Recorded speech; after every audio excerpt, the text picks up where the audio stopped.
بالحق بشيرا ونذيرا وداعيا إلى الله بإذنه وسراجا منيرا فقد قال الله تعالى في كلامه المجيد والفرقان الحميد أعوذ بالله من الشيطان الرجيم بسم الله الرحمن الرحيم يا أيها الذين آمنوا صلوا عليه وسلموا تسليما اللهم صل على سيدنا مولانا محمد وعلى آل سيدنا مولانا محمد মদিনার বুলবুল নবী রাসূলুল্লাহ মদিনার বুলবুল নবী রাসূলুল্লাহ আর পাঠাইলেন খুশি হয়ে নিজে মাবুদ আল্লাহ বল লা ইলাহা ইল্লাল্লাহ লা ইলাহা ইল্লাল্লাহ لا إله إلا الله محمد رسول الله صلى الله عليه وسلم মঞ্চে উপস্থিত দিনদার পরেশগার আলমায়ে কেরাম হুফাজে কেরাম উলামায়ে দ্বীন এবং তলাবা এবং তুলাবাদী আমার অন্তরস্থল থেকে সালাম আসসালামু আলাইকুম আল্লাহ রাব্বুল আলামিনের কাছে লাখ লাখ শুকরিয়া যে আল্লাহ রাব্বুল আলামিন আমাকে আপনাদেরকে এমন একটি মজবাতে বসার তৌফিক দান করেছেন তার জন্য শুকরিয়া শুরু করি আলহামদুলিল্লাহ আমি আপনি মনে করছি এই মজমাটা খুবই অল্প মানুষের মজমা এই মজমাটা আমার আপনার কাছে খুবই ছোট মজমা কিন্তু আল্লাহ রাব্বুল আলামিনের কাছে এই মজমার দাম অনেক বেশি আল্লাহ রাব্বুল আলামিন এই মজমাটাকে রিয়াজুল জান্নাত বলেছেন যেখানে আল্লাহ এবং আল্লাহ রাসূলের কথা হয় আল্লাহ রাব্বুল আলামিন সেই জায়গাটাকে রিয়াজুল জান্নাত বানিয়ে দেন জোরে বলুন সুবহানাল্লাহ আর একটু মুহাব্বতের সঙ্গে বলুন সুবহানাল্লাহ একবার তাকবীর দেন নারে তাকবীর নারে তাকবীর নারে তাকবীর সময় খুবই সংক্ষিপ্ত আলোচনা লম্বা করব না আমার মূল আলোচনা হলো এটাই যে একজন হাফেজ হতে গেলে একজন আলিম হতে গেলে তাদের মেহনতের জিন্দেগি তাদের কষ্টের জিন্দেগি কতটা কি একজন হাফেজ যতক্ষণ হাফেজ হতে পারেনি যতক্ষণ না সে তার বাবা মা এবং নিজের আত্মীয় স্বজনের মায়া মমতা ছেড়ে যতক্ষণ না সে মাদ্রাসায় গিয়েছে ততক্ষণ হাফিজ কোরআন হতে পারেনি একজন আলিম ততক্ষণ আলিম হতে পারে না যতক্ষণ সে বাবা মার মহব্বত মিল মহব্বত এবং আত্মীয় স্বজনের মায়া মমতাকে ছেড়ে যতক্ষণ না মাদ্রাসায় যেতে না পারে ততক্ষণ সে হাফিজ কোরআন হয় না এবং আলিম হতে পারে না আমার শোনার যারা প্রাণের বন্ধুরা ও জওয়ান যুবক তরুণ জওয়ান যুবকেরা আল্লাহ রাসূলুল্লাহ সাল্লাল্লাহু আলাইহি ওয়াসাল্লাম জানিয়ে দেয় ও আমার উম্মত মদিনা তোমরা শুনে রেখে দাও কাল হাশরের ময়দানে আমি রাসূলুল্লাহ বলে গেলাম কাল হাশরের ময়দানে আমার একদল উম্মতের মাথায় নূরের টুপি জ্বলবে ওই সময় হাশরবাসীরা বলতে থাকবে ওরে দেখ দেখ দেখ দেখ দেখ ওরে দেখ দেখ দেখ দেখ অমুক এলাকায় অমুক ব্যক্তির পিতা অমুক ব্যক্তির পিতার মাথায় নূরের তাজ জ্বলে সমস্ত হাশরবাসী জিজ্ঞাসা করতে থাকবে ওই ব্যক্তিরা কারা বড় বড় বড় সেদিন তার হাশর ব্যক্তি থেকে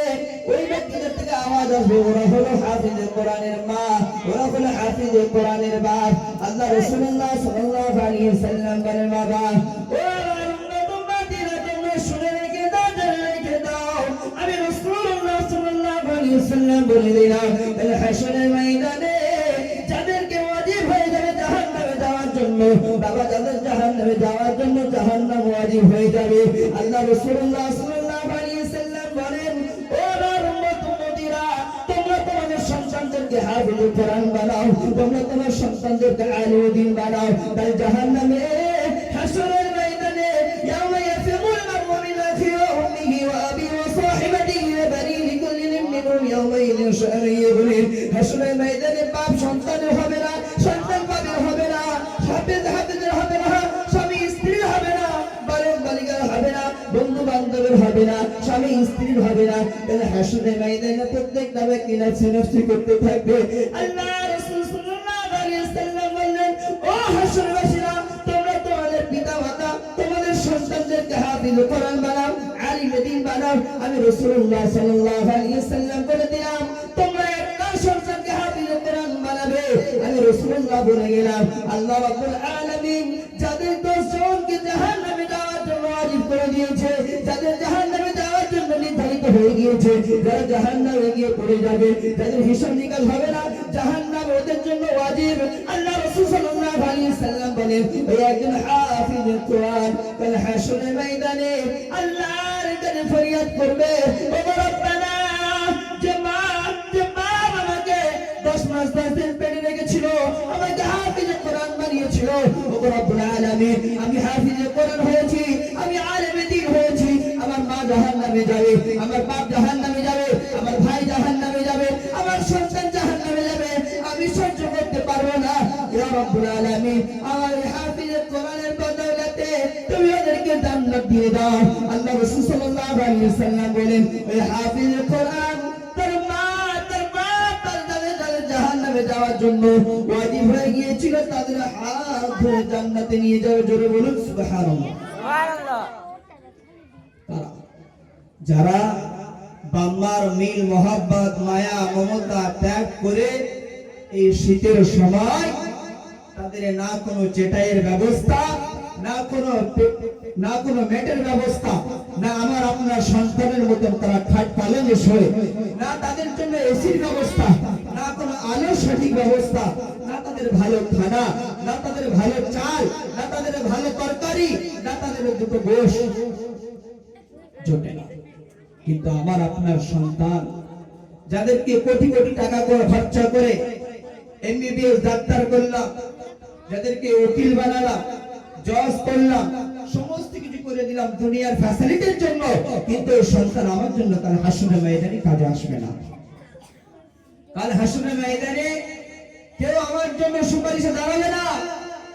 আমার পাশে গিয়ে কেউ দাঁড়াবে না কিন্তু এই হাফিজে কোরআন কাল আল্লাহর কাছে ফরিয়াদ করবে আল্লাহ যতক্ষণ না আমার মা বাবাকে জান্নাতে দিতে চাও আমি জান্নাতে যাব না আমি জান্নাতে যাব না আল্লাহ রাসূল সাল্লাল্লাহু আলাইহি ওয়াসাল্লাম বললেন তোমরা হাফিজে কোরআনদের মাথায় হাত বোলাও এতিমদের মাথায় হাত বোলাও তোমরা এতিম গরীব দরিদ্রদের ব্যক্তিদের মাথায় হাত বোলাও তালাবাদের মাথার উপরে হাত বোলাও আল্লাহ রাসূল সাল্লাল্লাহু আলাইহি ওয়াসাল্লাম বলেন যারা এতিমদের মাথায় হাত বোলায় আমি রাসূলুল্লাহ সাল্লাল্লাহু আলাইহি ওয়াসাল্লাম বলি যারা তাদের মাথায় হাত বুলাবে এতিমের মাথায় যত পরিমাণ সমতুল্য চুল তার হাতে তালুতে আসবে আল্লাহ রাসূল বললেন তার চুলের সমতুল্য তার গুনাহকে maaf করে দেওয়া হবে জোরে বলুন না সুবহানাল্লাহ সুবহানাল্লাহ আরে বাবা আমার আপনার সন্তানের মতো মাদ্রাসা ছেলেরা হলনিস্কি নাস্তা করে পড়াশোনা করে না আমার আপনার ছেলেদের মতো তারা এনার্জি ফিল পাউডার করে পড়ালেখা করে না আমার আপনার সন্তানের মতো ব্রহ্মিটাকে তারা পড়াশোনা করে না আমার আপনার সন্তানের মতো প্যারাডিক্সকে পড়াশোনা করে না আমার আপনার সন্তানের মতো এনার্জি ফিল পাউডার খেয়ে পড়াশোনা করে না তারা একমাত্র গরিব ঘরের সন্তান তার পিতামাতা সঠিক জায়গায় সঠিক টাকা না থাকার কারণে ইংলিশ মিডিয়ামে না দিতে পারার কারণে তারা এই গরিব মাদ্রাসায় দিয়ে গেল মাদ্রাসায় দিয়ে যায় আর মাদ্রাসার সন্তানেরা সারাদিন কোরআনের পিছনে মেহনত করে কিছু মেহনত করে সামান্য খিদে পেয়েছে বাবা, কারোর কাছে বলতে পারে না, কারোর কাছে শোনাতে পারে না। যখন মতবাগের টাইম হয় খানা দেওয়ার, সে সময় শিক্ষক খানা দিয়ে দেয়। সন্তানের যদি খানা নিতে দেরি হয়, শিক্ষক বেতের বাড়ি আঘাত করে। সন্তান খানাকে নাও পেলেও কাউকে বলতে পারে না। কিন্তু আমার ঘরের সন্তান সকাল 10টায় স্কুলে যায়, বিকেল 4টার সময় বাড়িতে আসে, কিন্তু মা তার পথের দিকে তাকিয়ে থাকে, বাবা পথের দিকে তাকিয়ে থাকে, দাদা পথের দিকে তাকিয়ে থাকে, দাদি পথের দিকে তাকিয়ে থাকে। আমার নাতি কখন স্কুল থেকে আসবে, আমার নাতি কখন স্কুল থেকে আসবে, আমার সন্তান কখন স্কুল থেকে আসবে, আমার সন্তান কখন স্কুল থেকে আসবে। মা রাস্তার দিকে তাকিয়ে থাকে, বাবা রাস্তার দিকে তাকিয়ে থাকে। সামান্য যদি বা দেরি হয়, মা বাবাকে বলে, ও আমার স্বামী, দেখো দেখো বাচ্চাটা স্কুলে গিয়েছে। প্রত্যেকটা দিন সময়ে সময়ে বাড়িতে পৌঁছে যায়, আজ কেন দেরি হচ্ছে বলো? বাবা সঙ্গে সঙ্গে দেখতে চলে যায় রাস্তার উপরে গিয়ে, আমার সন্তান কেন দেরি হয়। কিন্তু আজ আমাদের হিফজুল কোরআন মাদ্রাসায় গরীব এতিম অসহায় বাচ্চারা পড়াশোনা করে। বাবা তাদের দেখার মতন কেউ নাই, তাদেরকে জিজ্ঞাসা করার মতন কেউ নাই। বাবা তুমি খানা খেয়েছো কি বলো, কেউ জিজ্ঞাসা করতে পারে না। বাবা তোমার বাপের নাম কি বলো, তোমার এলাকায় কোন এলাকায় বাড়ি বলো, তোমার আব্বা কি করে বলো, তোমার কোন এলাকায় বাড়ি, তুমি কি করো, পড়াশোনা করছো, তুমি খানা খেয়েছো কিনা বলো, তোমার লুঙ্গি আছে কিনা বলো। কোনদিন আমি আপনি জিজ্ঞাসা করতে পারি না বাবা। কিন্তু আমাদের এই গরিব এতিম ছেলেরা কাল হাসরের ময়দানে আপনাদের টাকায় যাকাতের টাকা খেয়ে খেয়ে, আপনাদের ফিতরার টাকা খেয়ে খেয়ে, আপনাদের সদকার টাকা খেয়ে খেয়ে, আপনাদের দ্বারা টাকা খেয়ে খেয়ে আল্লাহর কাছে এরা দুটো দিন দোয়া করে, দুটো টাইম দোয়া করে, আল্লাহ আল্লাহ যারা আমাদেরকে যাকাতের টাকা দিচ্ছে, যারা ফিতরার টাকা দিচ্ছে, আল্লাহ যারা রুজি রোজগার থেকে টাকা নিয়ে আমাদেরকে দান করছে, আল্লাহ তুমি তাদের রুজি রোজগারে বরকত দাও, আল্লাহ তাদের ব্যবসা বাণিজ্যে বরকত দাও, আল্লাহ তাদের সংসারকে সুখময় করে দাও। আমাদের দানের টাকা খেয়ে খেয়ে তারা বড় হয়ে আমাদের জন্য দোয়া করে, কিন্তু আমার সন্তানদের জন্য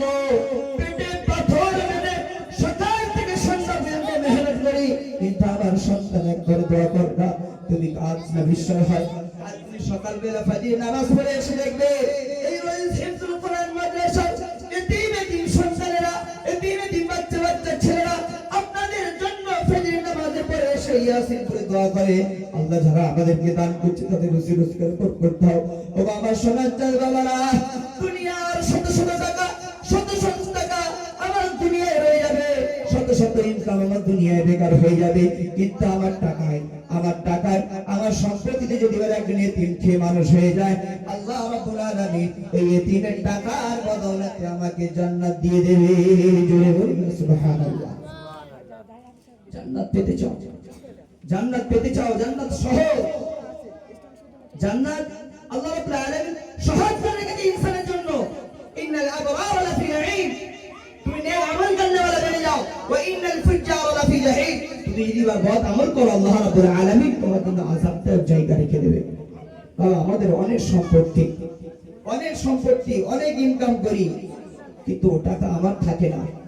কাল হাসরের ময়দানে আল্লাহ রাব্বুল আলামিন জিজ্ঞাসা করবে, তোমার অর্থ দিয়েছিলাম তুমি কোন পথে ব্যয় করেছো বলো। যদি আমি আল্লাহর কাছে বলতে পারি, আল্লাহ আমার অনেক অর্থ দিয়েছিলেন, আমার অনেক সম্পত্তি দিয়েছিল আল্লাহ, আমি ওই সম্পত্তিগুলোকে অপচয় ব্যয় নাই করে আপনার নবীর ঘরে নবীর মেহমানদেরকে খাওয়াতে, তাদেরকে পড়াশোনা পঠন পাঠনের জন্য আমি আমার সম্পত্তিগুলোকে ব্যয় করে দিয়েছি। আল্লাহ রাসূল সাল্লাল্লাহু আলাইহি ওয়াসাল্লাম বলেন, ওই সম্পত্তি কখনো ব্যয় হবে না যারা রাসূলুল্লাহ সাল্লাল্লাহু আলাইহি ওয়াসাল্লামের সুন্নাত মোতাবেক চলবে এবং যারা এতিমদেরকে ভালোবাসবে। আল্লাহ রাসূল সাল্লাল্লাহু আলাইহি ওয়াসাল্লাম দুটো আঙুল দিয়ে দেখায়, যারা এতিমদেরকে ভালোবাসবে তারা আমার সাথে এই দুটো আঙুল যেমন আছে কাছাকাছি, তারা আমার সাথে এরকম কাছাকাছি থাকবে। সেই জন্য সংক্ষিপ্ত সময়, অনেক কথার ইচ্ছা ছিল, বলার সময়ের সুযোগ নেই, সেই জন্য আমরা এতিমের পাশে এসে দাঁড়াবো। যখন এতিমরা আমাদের ডাক দেবে, আমরা এতিমদের আওয়াজে সাড়া দেবো, তবে ইনশাআল্লাহ আল্লাহ সুবহানাহু ওয়া তাআলা সময়ের রং করার তৌফিক নসিব করুক। আমিন। আখির আলহামদুলিল্লাহি রাব্বিল আলামিন।